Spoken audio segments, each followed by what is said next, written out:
Hello WhatsApp guys, কেমন আছেন সবাই? আশা করতেছি ভালো আছেন। আজকে আপনাদের জন্য এমন একটি ওয়েবসাইট নিয়ে আসলাম যেখানে আপনারা 700 টাকা একেবারে ফ্রিতে পেয়ে যাবেন। এবং এই ওয়েবসাইটটি বাংলাদেশে খুবই জনপ্রিয়, কারণ এই ওয়েবসাইটে আপনারা ক্রিকেট, ফুটবল এবং অনলাইন যত ধরনের গেম আছে সব গেম থেকেই কিন্তু আপনারা হাইস্ট রেটটা পাবেন এই ওয়েবসাইট থেকে। এই ওয়েবসাইটটার শর্ট নাম MCW এবং এই সাইটে কোনো লেনদেনের কোনো প্রবলেম নাই, 5 মিনিটের ভিতরে উইথড্র পেয়ে যাবেন। এখন চলুন এই সাইটে আপনাকে 100% সঠিক নিয়মে একটি অ্যাকাউন্ট খুলে দেখিয়ে দিই। অ্যাকাউন্ট খোলার জন্য প্রথমে আপনারা এই যে ভিডিওটা দেখতেছেন এই ভিডিওর কমেন্ট বক্সে চলে যান। যাওয়ার পরে দেখতে পাবেন যে আপনাদের অ্যাকাউন্ট খোলার জন্য একটি লিঙ্ক দেওয়া হয়েছে। এই লিঙ্কে আপনারা ক্লিক করুন। ক্লিক করার সাথে সাথে আপনাদের সামনে ওয়েবসাইটটি লোড হয়ে যাবে। আর অবশ্যই আপনারা এই কমেন্ট বক্সের লিঙ্ক থেকে অ্যাকাউন্টটা খুলবেন, তাহলে আপনারা 700 টাকা বোনাস একেবারে ফ্রিতে পেয়ে যাবেন এবং দ্রুত আপনার অ্যাকাউন্টটি ভেরিফিকেশন কমপ্লিট করতে পারবেন। এখন দেখতে পাচ্ছেন আমাদের সামনে ওয়েবসাইটটি লোড হয়ে গেছে। একেবারে নিচে দেখতে পাচ্ছেন সাইন আপ বাটন। এই সাইন আপ বাটনে একটি ক্লিক সাথে সাথে নতুন আরো একটি ইন্টারফেস শো হবে আপনাদের মাঝে। তো ঠিক আমার মতো। তো এখানে দেখতে পাচ্ছেন আপনার কিন্তু 4টা অপশন লাগবে। প্রথমে আপনার লাগবে ইউজার নেম, তারপরে আপনার পাসওয়ার্ড, তারপরে আপনার ফোন নাম্বার, তারপরে আপনার ভেরিফিকেশন কোড। আমি সম্পূর্ণ তথ্য আপনাকে দিতেছি, আমি আমার মতো করে দিতেছি, আপনি আপনার মতো করে দিবেন। তো আমি আমার ইউজার নামটা সর্বপ্রথম এখানে লিখতেছি। তো আমার নাম সুমন, তো আমি আমার নামটা লিখতেছি, আপনারা আপনাদের নামটা লিখবেন। তো নাম লেখা হয়ে গেলে আপনাদের ফোন নাম্বার অর্থাৎ নগদ বিকাশের যে ফোন নাম্বারটা দিয়ে রেজিস্ট্রেশন করতেছেন ওই নাম্বারে 5 থেকে 7 ডিজিট অর্থাৎ পিছনে 5 থেকে 7 ডিজিট ওই সংখ্যাগুলো এখানে বসাই দিবেন। তো আমি বসাচ্ছি। তো আপনারা আপনাদের মতো করে দিবেন। তো ইউজার নাম দেওয়া হয়ে গেলে এখানে দেখতে পাচ্ছেন সেকেন্ড যে অপশনটি অর্থাৎ পাসওয়ার্ডের অপশন। তো এখানে আপনার মতো করে আপনারা পাসওয়ার্ড দিয়ে দিবেন। আমি আমার পাসওয়ার্ডটা দিতেছি। তো পাসওয়ার্ড দেওয়া হয়ে গেলে তারপরে থার্ড যে অপশনটা দেখতে পাচ্ছেন ফোন নাম্বার, অবশ্যই আপনাদের নগদ বিকাশের ফোন নাম্বারটা এখানে লিখতে হবে।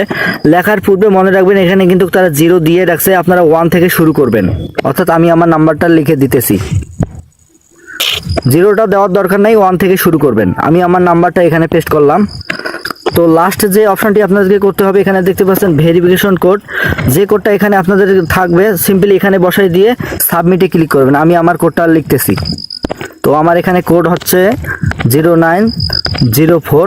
এর কোডটা দেওয়া হয়ে গেলে এখানে দেখতে পাচ্ছেন সাবমিটের অপশন, আমি মার্ক করে দেখাচ্ছি সাবমিটের অপশন। সিম্পলি এখানে একটা ক্লিক করবেন। তো সাবমিটে ক্লিক করার সাথে সাথে এখানে দেখতে পাচ্ছেন আমার কিন্তু অলরেডি তাদের MCW তে অ্যাকাউন্ট করা শেষ হয়ে গেছে। ফুল ভেরিফাই এখন করব। তো সিম্পলি সর্বপ্রথম আপনাদেরকে কি করতে হবে এখানে দেখতে পাচ্ছেন পাসওয়ার্ডের অপশনটা এখানে দেখতে পারবেন। তো সিম্পলি আপনার ডিভাইসে এটা সেভ করে নেবেন। সেভ হওয়ার পরে এখানে দেখতে পাচ্ছেন ডিপোজিট অপশন, সিম্পলি এখানে একটা ক্লিক করবেন। ডিপোজিট অপশনে ক্লিক করার সাথে সাথে এরকম একটা ইন্টারফেস শো হবে আপনাদের মাঝে। তো এই পেজে আপনাদের কোনো রকম কাজ নেই। তো এখানে দেখতে পাচ্ছেন সিম্পলি আমি মার্ক করে দেখাচ্ছি এই মানুষ আইকন অর্থাৎ মাই অ্যাকাউন্ট, এখানে একটা ক্লিক করবেন। এখানে ক্লিক করার সাথে সাথে এখানে দেখতে পাচ্ছেন পার্সোনাল ইনফো নামে যে অপশনটা রয়েছে, অবশ্যই সর্বপ্রথম আপনাদেরকে অ্যাকাউন্ট ভেরিফাই করতে হবে। সেই কারণে আপনাদেরকে পার্সোনাল ইনফোতে ক্লিক করতে হবে। পার্সোনাল ইনফোতে ক্লিক করার পরে এখানে দেখতে পাচ্ছেন আমার বার্থডে, ফুল নাম, ফোন নাম্বার, ইমেল অ্যাড্রেস কোনোটাই ভেরিফাই নাই। তো এখানে দেখতে পাচ্ছেন অ্যাড অ্যাকাউন্ট, সিম্পলি এগুলো কাজ করতে হবে আপনাদেরকে অবশ্যই। সর্বপ্রথম আমি আমার এখানে ফুল নামটা অ্যাড করব, এর জন্য অবশ্যই অ্যাড অ্যাকাউন্টে ক্লিক করতে হবে। অ্যাড অ্যাকাউন্টে ক্লিক করার সাথে সাথে এখানে দেখতে পাচ্ছেন আরো একটি অপশন শো হবে আপনাদের মাঝে। তার ফুল নামটা এখানে বসাই দিবেন। আপনার নামটা এখানে বসাই দেওয়ার পর এখানে দেখতে পাচ্ছেন সাবমিটের অপশন, সিম্পলি সাবমিটের অপশনে একটা ক্লিক করবেন। সাবমিটের অপশনে ক্লিক করার পরে অলরেডি কিন্তু আপনার নামটা এখানে কিন্তু শো করবে। তো দেখতে পাচ্ছেন আমার নাম সুমন, তো এখানে কিন্তু অলরেডি শো করছে এটা।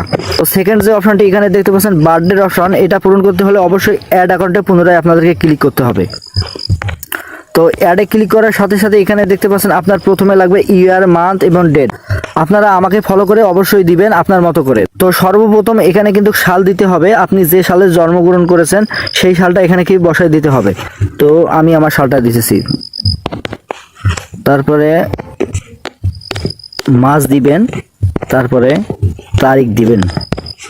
তো সম্পূর্ণ তথ্য এখানে দেওয়া হয়ে গেলে এখানে দেখতে পাচ্ছেন সাবমিটের অপশন অলরেডি কিন্তু শো করবে। সিম্পলি সাবমিটের অপশনে ক্লিক করবেন। সাবমিটের অপশনে ক্লিক করার সাথে সাথে আবারও আপনার কিন্তু বার্থডেটা এখানে শো হয়ে যাবে। তো দেখতে পাচ্ছেন আমার অলরেডি কিন্তু এখানে বার্থডেটা শো হয়ে গেছে।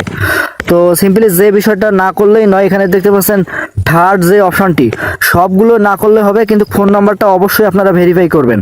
ফোন নাম্বার ভেরিফাই করার জন্য এখানে দেখছেন নট ভেরিফাই, সিম্পলি এখানে একটা ক্লিক করবেন। সিম্পলি এখানে ক্লিক করার পর এখানে দেখতে পাচ্ছেন আপনার ফোন নাম্বারটা অলরেডি কিন্তু এখানে শো করবে, অর্থাৎ যে নাম্বার দিয়ে আপনারা রেজিস্ট্রেশন করছেন এই নাম্বারটা কিন্তু এখানে শো করবে। তো ভেরিফাই করার জন্য সেন্ড এখানে একটা ক্লিক করবেন, অর্থাৎ সেন্ড ভেরিফিকেশন কোডে একটা ক্লিক করবেন। কোডে ক্লিক করার সাথে সাথে আপনাকে 2 থেকে 3 মিনিটের ভিতরে আপনাকে কল দেওয়া হবে 4 ডিজিট সংখ্যাটি, সেই কোডটা এখানে বসায় দিয়ে সাবমিটে পুনরায় ক্লিক করবেন। আপনাদের ফোন নাম্বারটা কিন্তু ভেরিফাই হয়ে যাবে। তো ভেরিফাই শেষ হয়ে গেলে অবশ্যই এখান থেকে ব্যাক হবেন। এখানে দেখতে পাচ্ছেন চতুর্থ যে অপশনটি, এখানে দেখতে পাচ্ছেন অ্যাড, অর্থাৎ ইমেলের অপশন। তো ইমেলকে ভেরিফাই করার জন্য অবশ্যই অ্যাডে ক্লিক করতে হবে পুনরায় আবারও। তো অ্যাড অ্যাকাউন্টে ক্লিক করার পরে অবশ্যই আপনার ইমেলটা এখানে লিখতে হবে। ইমেল লেখার পরে সেমভাবে আপনারা এখানে কিন্তু ইমেল নাম্বারটা ভেরিফাই করে নেবেন। তবে এখানে মনে রাখবেন আপনার ফোন নাম্বারটা মাস্ট বি কিন্তু ভেরিফাই করতে হবে, আর অন্য যেগুলো দেখতেছেন এগুলো কিন্তু ভেরিফাই না করলে হয় কোনো রকম সমস্যা হয় না। তবে অবশ্যই আপনাদের ফোন নাম্বারটা ভেরিফাই করতেই হবে। তো আপনাদের ফোন নাম্বার ভেরিফাই হয়ে গেলে কিন্তু আপনারা নিশ্চিন্তে ডিপোজিট করতে পারবেন। তো